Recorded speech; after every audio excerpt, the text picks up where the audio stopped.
Hey, what's going on, Justin? I want to apologize for taking for not making this video sooner for you, because I know it's been almost a whole week since your lesson. I apologize. I'm very sorry about that.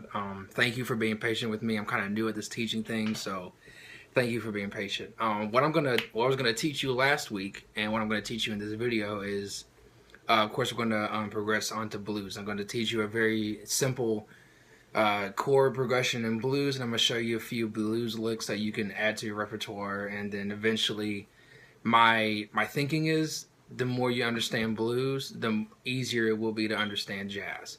So I'm going to teach you an easy chord progression and some blues licks, and then that'll be all.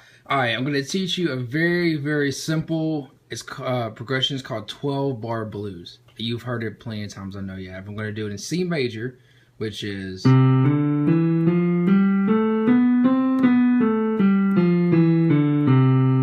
all white keys. Now the thing with blues, all the chords are going to be dominant.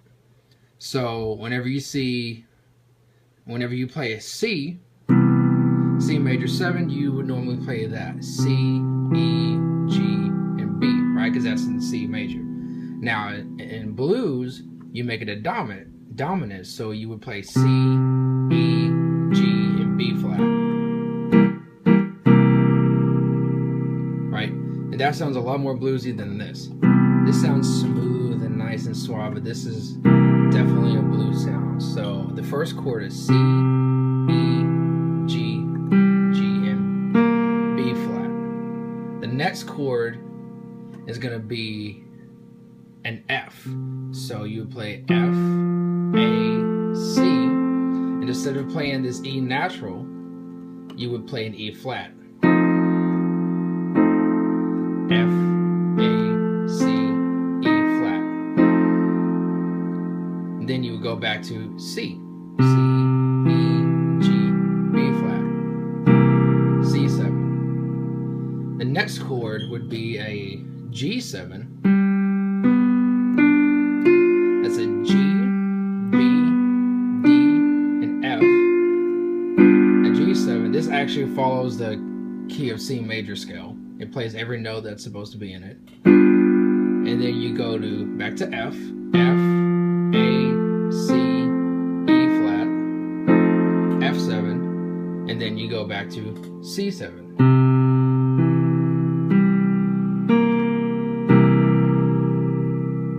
There you go. And that is the main chord progression. And whenever I give you the sheet of music or the paper that helps you follow along with it, it will be a lot easier to be able to play it and follow along with it.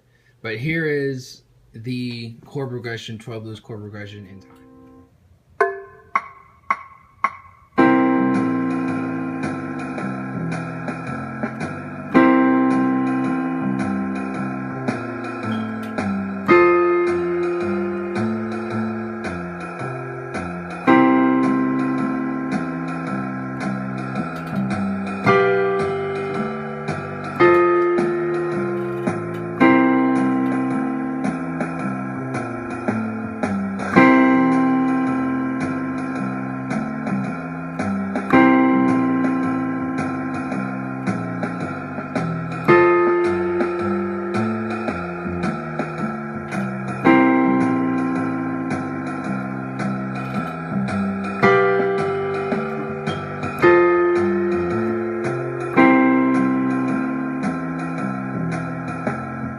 Alright, man, I'm going to teach you 3 very simple but very essential blues licks that you hear all the time. These are found in Count Basie songs and Stevie Ray Vaughan songs, what's his name again? Ray Charles songs. These are very common in blues. So the first one is this.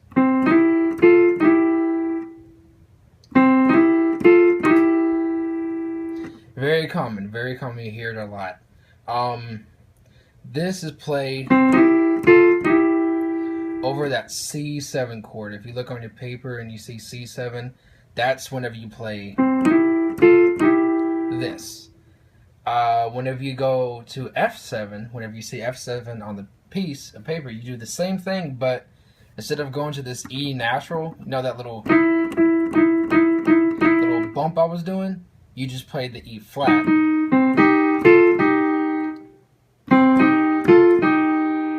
Instead of going to this E natural. Because in your left hand, the chord is playing F7, playing that E flat. If you do that, go to E natural, it won't sound right. So whenever you play C7, you do.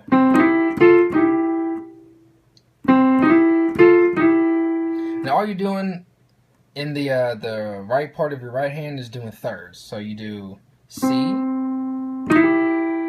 and G, F and A, and back to E and G. And same thing when you play the E flat is C and E flat and G, F A, then E flat and G. Now whenever you see that G7, you can either, or you can do, or you can keep the E flat or the E natural. To be honest, it doesn't matter which one you use. It kind of goes to depend on which one you like the most. So for C7, for F7, and for G7, either or. Alright, the second blues lick I'm going to teach you is very similar to the first one that I taught you, and well, here it is.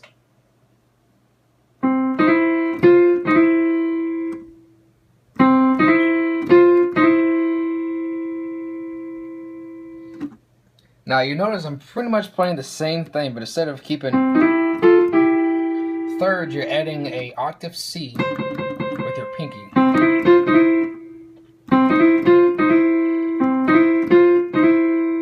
Right, same concept in this area, but you're just moving it over to a octave C. And this is for C7 again. You play that over the C7 chord. Whenever it comes to F7, same thing as the first lick. You keep the E flat. Back to C7. And again with G7, you can either go to E flat or you can go E natural. For this lick, I would keep E flat just because it sounds.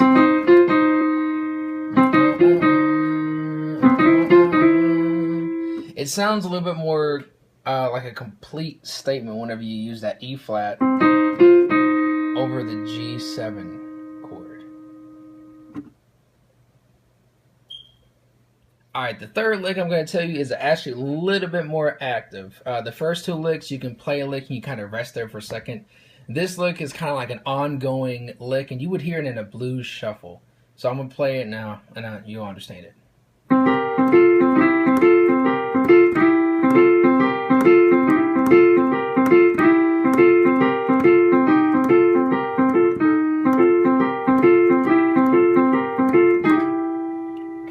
So all you're doing there, just like the first lick I told you, it's just thirds. So you're playing G and E flat, F and A, E and G, and if you want to, you can bump that E flat. Has a really nice blues tone to it, but you don't have to if you don't want to. Then back to F and A. Then back to G and B flat, F and A, E and G, F and A. And just like the first two licks, whenever this is played over C7, because you're playing that E natural there, whenever you play an F7 and a G7, you play the E flat. So it'd be G and B flat, F and A, E flat and G, and F and A. Now that's what you're doing with your first four fingers, like the right side of your hand. Your thumb, it's kind of like an accent.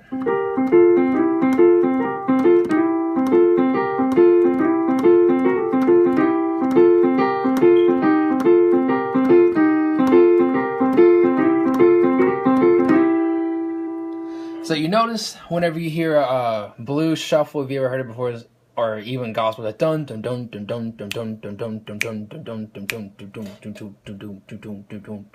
dun dun, kind of has that rhythm aspect to it.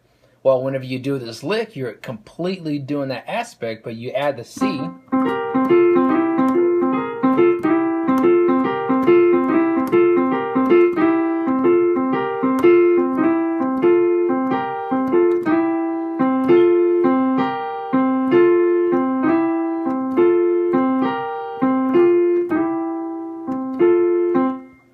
So what this C acts like is kind of like a pickup note, so to speak. So whenever you play the thirds, you want to play the C right before you play. So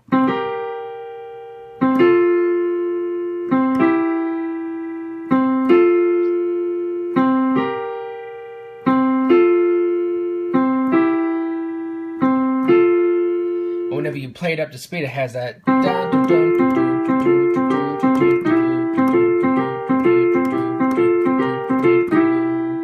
This is a really cool lick, and you can even use it as a gospel. Like whenever the church is going, you hear the tambourine going doom doom doom, and usually kind of like a praise break. Usually, like very old school praise break. You can use this as a gospel lick.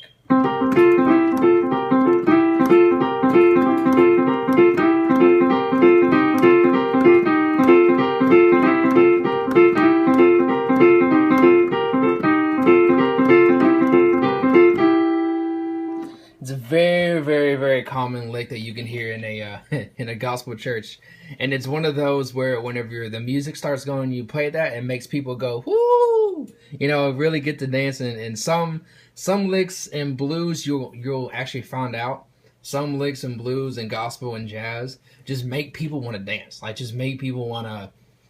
I don't know, like something about it just sets them off and they just go crazy, and that's one of them that you can use. Well, yeah, there you go.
Hey man, I hope this information was very helpful to you. I just want to know that the blues licks, I didn't create them. I got them from a couple of videos from YouTube from Expert Village, so they're not mine. I didn't create them. They're not my property. I just took them and gave them to you pretty much for reference. So I don't want to copyright or plagiarize anything. So if you have any questions, man, ask me, and I can either tell you about it or we can go over it in practice. And I hope everything was clear and you can understand it. And man, hope you enjoy it. This is very basic, but once you get this down, we can go further with it, and it's fun. Like, this stuff is fun. This stuff you can just go to church, go with your boys and jam, and it's cool and it's fun. So man, I hope you enjoyed it, and I can't wait for the next lesson, man.